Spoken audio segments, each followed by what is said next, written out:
Hello दोस्तों, UQ global coaching centre में आपका स्वागत है।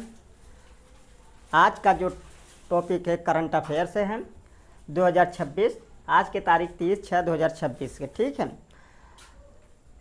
हमने जितनी भी करंट अफेयर से संबंधित क्वेश्चन डालते हैं उसमें सब एग्ज़ाम रिलेटेड मोस्ट इम्पॉर्टेंट होते हैं, जो आगामी पेपर में आने के लिए मैक्सिमम चांसेस रहते हैं, ठीक है। तो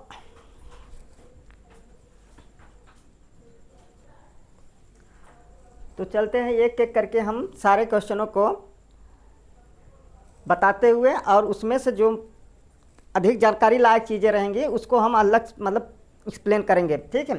तो सबसे पहले क्वेश्चन जो नंबर 1 है, कुल इसमें से 12 क्वेश्चन आज डाले हैं दोस्तों, ठीक है।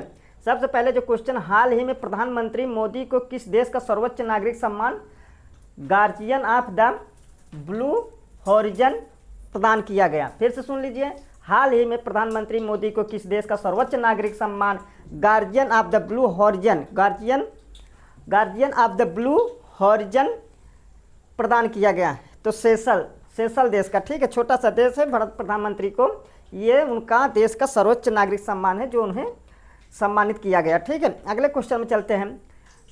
क्वेश्चन नंबर 2 है, प्रथम Tripura global pine Apple festival 2026 कहाँ आयोजित किया गया है? नई दिल्ली। मोस्ट इंपॉर्टेंट क्वेश्चनों में ये शामिल है, ठीक है।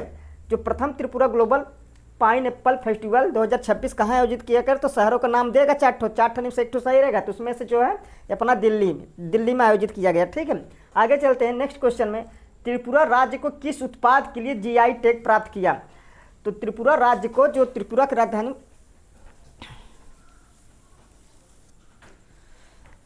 राजधानी अगरतला है दोस्तों, ठीक है, जिसमें उस राज्य का एक जीआई टैग मिला जिसे क्वीन पाइन एप्पल कहते हैं। जीआई टैग मतलब एक ग्लोबल जियोग्राफिकल इंडिकेशन टैग है, ठीक है। मतलब उस क्षेत्र का, मतलब किसी विशेष क्षेत्र के लिए उत्पादित वस्तुएं, चाहे फसल हो चाहे कोई वहाँ का हाथ से बना हुआ सामाने हुए, जैसे अपने बनारस का बनारसी साड़ी, हाथ से बनाया पान मतलब बना के जो खिलाते हैं, हाथ से लगा के पान खिलाते हैं, बनारसी पान, ठीक है। और ऐसे यहाँ का जीआई टैग है, ठीक है। तो जिस क्षेत्र का जीआई टैग मतलब एक जियोग्राफिकल क्षेत्र से इंडिकेटेड करता है, जब जीआई टैग जिस क्षेत्र को मिल जाता है, जिस चीज़ को मिल जाता है, तो समझ लीजिए उसका वैल्यू बढ़ जाता है। तो मतलब इस चीज़ को, जैसे मान लीजिए इसमें क्या कहा, त्रिपुरा राज्य को किस उत्पाद के लिए जीआई टैग प्राप्त किया? तो क्वीन पाइन एप्पल। तो पाइन एप्पल मतलब अनानास। तो जो वहाँ का त्रिपुरा का जो फेमस फसल, मतलब एक फल है पाइन एप्पल, अनानास, ये प्रसिद्ध फसल है, ठीक है, फल है। तो इस नाम से और कोई राज्य जैसे अनानास बेचना चाहता है तो ये ना कहे कि हाँ ये ले लीजिए, ये खरीद लीजिए त्रिपुरा का पाइन एप्पल क्वीन। तो जीआई टैग प्राप्त मतलब जो किसी भी विशेष क्षेत्र के लिए ये जीआई टैग जब मिल जाता है तो उसके नाम पे फिर कहीं और बिक्री नहीं किया जाता है। तो जैसे बनारस का बनारसी पान, और कई भी राज्यों में कई और क्षेत्रों में ये नहीं कह के बेटा ले लीजिए बनारसी पान नहीं, क्योंकि उसको एक रजिस्ट्रेशन मान्यता प्राप्त मिल जाता है, जो अंतर्राष्ट्रीय लेवल पे भी उसका वैल्यू बढ़ जाता है। और दूसरा पर जीआई टैग जब मिल जाता है तो जिस चीज़ का मिलता है तो वहाँ के उस एरिया के उसने जो भी बेचता है उसका मांग भी बढ़ जाता है। तो किसान अगर फसल है तो फल है तो किसी भी प्रकार का, तो उस किसान का भी वैल्यू और अंतर्राष्ट्रीय में निर्यात भी बढ़ जाता है, एक्सपोर्ट का भी बढ़ जाता है, ठीक है। तो अंतर्राष्ट्रीय माल, तो इसलिए जीआई टैग जब मिल जाता है तो बहुत कुछ है किसानों के हित में ही जाता है। तो इसीलिए जीआई टैग के लिए बहुत लोग अपने तरफ करने चाहते हैं। जैसे आमों में लंगड़ा आम उत्तर प्रदेश बनारस के लिए फेमस है, ठीक है। तो जिसे जीआई टैग मिला तो और कोई भी क्षेत्र के लोग लंगड़ा आम कह के नहीं बेच सकते कि भाई हमारे यहाँ का लंगड़ा आम फेमस नहीं, इससे जीआई टैग जिस क्षेत्र के मिला तो वही भर बेच सकता है।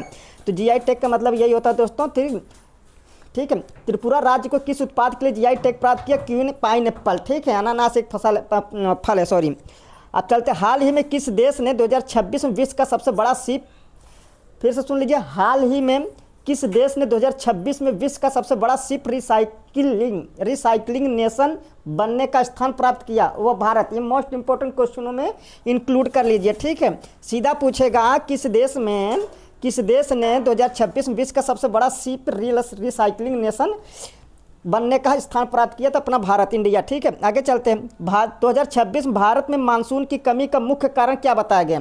भारत में जो इस साल 2026 में भारत में मानसून की कमी का मुख्य कारण क्या बताया गया? जो भारत में इस समय भी बारिश, पूरे भारत में बारिश बहुत कम हुई है। ठीक है, जो मौसम के हिसाब से जो मौसम विभाग जो बता रहे हैं, तो उसका जो मुख्य कारण है अल नीनो। अब अल नीनो क्या है, तो इसके लिए जानकारी के लिए बता देते हैं। अल नीनो जो महासागरों से उठा एक प्रकार का गर्म हवा है दोस्तों। तो ऐसे समझ लीजिए, गर्म महासागर, जैसे विश्व में कुल 5 महासागर हैं। तो विश्व के सबसे बड़ा महासागर प्रशांत है, दूसरा है अंटार्कटिक महासागर, प्रशांत महासागर, अटलांटिक महासागर, हिंद महासागर, आर्कटिक महासागर, फिर दक्षिणी महासागर, फिर आर्कटिक महासागर। ठीक है, फिर से सुन लीजिए, विश्व के 5 महासागरों में विश्व का सबसे बड़ा प्रशांत महासागर, फिर अटलांटिक महासागर, फिर थर्ड नंबर अपना हिंद महासागर, फिर दक्षिणी महासागर, फिर आर्कटिक महासागर। तो जो प्रशांत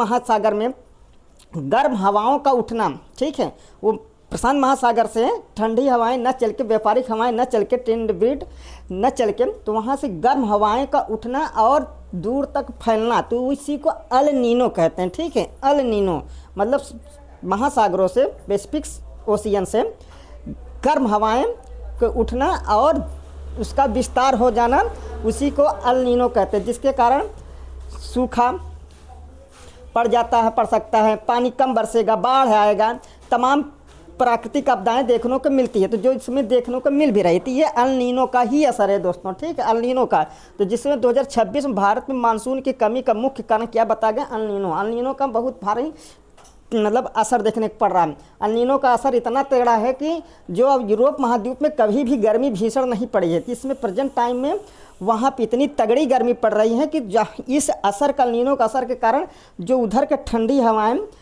ऊपर की तरफ, उत्तरी पोल से जो ठंडी हवाएं चलती हैं, तो उसको वहाँ हमेशा ठंड क्षेत्र कहा जाता है। तो लेकिन इस साल क्या है कि वहाँ की हवाएं भी, अल नीनो उसका असर देखने को मिला कि वहाँ इतनी भीषण गर्मी पड़ी कि वहाँ के स्थिति बहुत दयनीय है। ठीक है, बताने की स्थिति लायक नहीं है। चलते हैं आगे। 2026 में भारत के कई जिलों के लिए किस कारण 2026 में भारत के कई जिलों के लिए किस कारण आकस्मिक कृषि योजना बनाई गई? कमज़ोर मानसून। तो इसमें एक जानकारी बता दें, 2026 में भारत के कई जिलों के लिए किस कारण आकस्मिक कृषि योजना बनाई गई? कमज़ोर मानसून। आकस्मिक कृषि योजना उस योजना कहा जाता है दोस्तों, जब भारत सरकार को मौसम विभाग के माध्यम से, पहले से ही माध्यम से जानकारी ये दे दिया जाता है कि इस साल भारत में बाढ़, सूखा और ओलावृष्टि आदि प्रकार के प्राकृतिक आपदाएं होने हैं। तो पहले से जानकारी, आशंका जाहिर कर दिया जाए। तो और उस आशंका को जाहिर करते हुए जो उस सीजन में या उस साल में, उस मौसम पीरियड काल में, जैसे गर्मी के सीजन है, बारिश आने वाला है, तो अब इस सीजन में क्या होता है कि जो बारिश के सीज़न में धान का समय होता है, तो पानी नहीं बरसेगा तो धान कहाँ पैदा होगा? तो इसके हिसाब से सूखा या कम मानसूनी होने वाला संभावना, तो पानी मांगता है धान। तो इसलिए भारत सरकार या मौसम विभाग ने पहले से आगाह कर चुका है कि देखो इस साल पानी कम बरसेगा, तो उसके जगह पे दूसरा कोई फसल अपना ले। ठीक है, तो उसी को उस आकस्मिक जो आपदाएं हैं, ठीक है, आशंका जाहिर की गई, उसके जगह पर कोई दूसरा फसल पैदा करने की जो योजना है, उसी कहते हैं आकस्मिक कृषि योजना। ठीक है, केवल कमज़ोर मानसून पानी कम बरसेगा, तो उसकी जो पानी बरसने वाली फसल उगाया जाएगा, तो उसको जगह पे जो पानी वाली जो मौसमी फसलें उगाए जाएंगे, तो अब वह पानी नहीं बरसेगा, तो उसके हिसाब से कोई दूसरा फसल, जैसे ज्वार हुआ, बाजरा हुआ, दलहनी फसलें हुआ, ये कम पानी, ठीक है, कम पानी और कम मेहनत लेते हैं, तो उसके जगह पे ये आप उगा सकते हैं। तो यही है आकस्मिक कृषि योजना। ठीक है, आराम से चलाए। आकस्मिक कृषि योजना में फिर से एक बात बता दे रहे हैं, भारत सरकार के मौसम विभाग द्वारा बताए गए पहले से ही प्राकृतिक आपदाओं से संबंधित, जैसे सूखा हुआ, कम पानी, बाढ़ आने की स्थिति, ठीक है, और ओलावृष्टि, तमाम प्राकृतिक आपदाएं, आशंकाएं पहले से जाहिर व्यक्त कर दिया जाए, तो और उस जाहिर जो पहले से व्यक्त किया गया आकस्मिक एकाएक आशंका मौसम संबंधित जानकारी मौसम के द्वारा, तो उसके जगह पे कोई नया फसल उस सीजन पैदा करने के अनुमति मतलब आंकड़ा पेश किया जाए तो उसी को आकस्मिक कृषि योजना कहते हैं। ठीक है, तो यह कमज़ोर मानसून के कारण ही होता है। चलते हैं, भारत में जून 2026 किस प्रकार का जून दर्ज किया गया?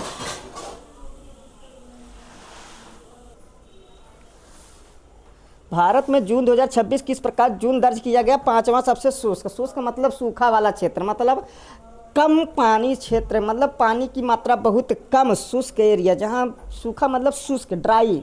ठीक है, जब जिस साल जिस महीने में पानी की कमी या बहुत कम पानी बरसे या मतलब वहाँ सूखा की स्थिति क्रिएट किया जाए तो उस एरिया उस साल को कहते हैं, उस महीने को शुष्क कहते हैं। ठीक है, पांचवा सबसे शुष्क पिछले 10 सालों में सबसे गर्म सबसे सूखा जो जून का महीना शामिल किया गया। ठीक है, आगे चलते हैं। हाल ही में CUET UG 2026 में ऑल इंडिया रैंक फर्स्ट किसने प्राप्त किया? तो फिर से सुन लीजिए क्वेश्चन में, हाल ही में CUET UG 2026 में ऑल इंडिया रैंक फर्स्ट किसने प्राप्त किया? देवीना गहलोत। देवीना गहलोत। पहले CUET UG का मतलब समझ लीजिए, common, C for common, U for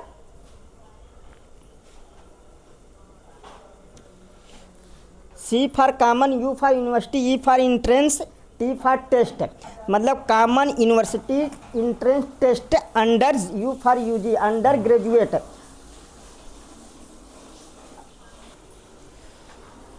तो common university entrance test undergraduate 2026। तो जो इसमें क्या है कि भारत सरकार ये न्यू एजुकेशन पॉलिसी में, तो पहले क्या होता था, अलग अलग यूनिवर्सिटियाँ अपने अलग अलग तरीके से इंट्रेंस लेती थी, तो उसमें जिसको जो नंबर अच्छा मिलता था उसको उसमें एडमिशन मिलता था। जिसको जहाँ जैसे BHU में हुआ एडमिशन तो हमको अलग फार्म भरना पड़ता था, इलाहाबाद यूनिवर्सिटी में पढ़ना था, इलाहाबाद यूनिवर्सिटी, अलग अलग यूनिवर्सिटियाँ जो भारत के हैं, अलग अलग यूनिवर्सिटियाँ अपने तरीके से वहाँ पर अगर एडमिशन लेना तो वहाँ का फार्म भरिए। अब क्या हुआ, जो ये CUET अंडर ग्रेजुएट 2000 मतलब ये 12 के बाद, 12 पास करने के बाद होता है। ठीक है दोस्तों, BA BSc BCom जो अगर होता है ये सब के लिए, तो इसमें क्या होता है, आप एक ही पेपर देंगे पूरे भारत से। ठीक है, चाहे प्राइवेट कॉलेज हो चाहे गवर्नमेंटेड कॉलेज हो। ठीक है, एक ही जगह देना रहेगा और उसमें से जिसका अच्छा रैंक रहेगा तो उसके हिसाब से फेमस कॉलेजों में उसका एंट्री आप अपने हिसाब से नहीं, आप उसे चुन सकते हैं। ठीक है, आप जहाँ जाना चाहते हैं। ठीक है, तो उसमें यही पॉलिसी नया न्यू एजुकेशन पॉलिसी में आया है। ठीक है, जो 50 जगह पर आप फार्म भर के हमको फलाने जगह एडमिशन लेना नहीं, आप एक फार्म भरिए, आप उसके हिसाब से उस एरिया का एडमिशन ले सकते हैं। ठीक है, तो यही है CUET UG 2026 में ऑल इंडिया रैंक जो प्राप्त करने वाली लड़की है, मतलब जो प्राप्त किया है वो देवीना गहलोत है। ठीक है, देवीना गहलोत। आगे चलते हैं, प्रथम विश्व योगासन खेल चैंपियनशिप कहाँ आयोजित हुआ? प्रथम विश्व योगासन खेल चैंपियनशिप कहाँ आयोजित हुआ? अहमदाबाद। मोस्ट इंपॉर्टेंट क्वेश्चनों में शामिल है, बहुत बार पूछेगा, बार बार आगामी पेपरों में आएगा। जो पहली बार जो कोई चीज़ होता है तो ये दोहरा के खूब पूछता है। तो जो प्रथम विश्व योगासन खेल चैंपियनशिप कहाँ आयोजित हुआ? अहमदाबाद, गुजरात में। आगे चलते हैं, RBI का वर्तमान रेपो रेट क्या है? तो 5.26, जो बहुत बार पेपर में पूछता है, रेलवे हुआ, SSC हुआ, किसी भी गवर्नमेंट जॉब के लिए RBI का वर्तमान रेपो रेट क्या है? 5.26 आगे चलते, RBI ने फाइनल ईयर YFY मतलब फाइनल ईयर 2026-27 के लिए GDP, ठीक है, GDP वृद्धि का अनुमान क्या है? GDP वृद्धि का अनुमान क्या है? 6.6%। ठीक है, अब आगे चलते, विश्व बैंक का कार्यकारी निदेशक किसे नियुक्त किया गया? नीलकंठ मिश्रा को। विश्व बैंक के कार्यकारी निदेशक किसे नियुक्त किया गया? नीलकंठ मिश्रा को। ठीक है, ये रहा करंट अफेयर संबंधी 2026 और 30/6/2026 का मोस्ट इंपॉर्टेंट क्वेश्चनों में जो पेपर से रिलेटेड खास जो आगामी पेपरों के लिए दोस्तों ये हमने ढूंढ के निकाला है, डाला है। ठीक है, अब वीडियो अच्छा लगे तो चैनल को सब्सक्राइब, लाइक, कमेंट करें दोस्तों। ठीक है, जिससे हमको मोटिवेट होता रहे। आज के लिए इतना है दोस्तों, जय हिंद।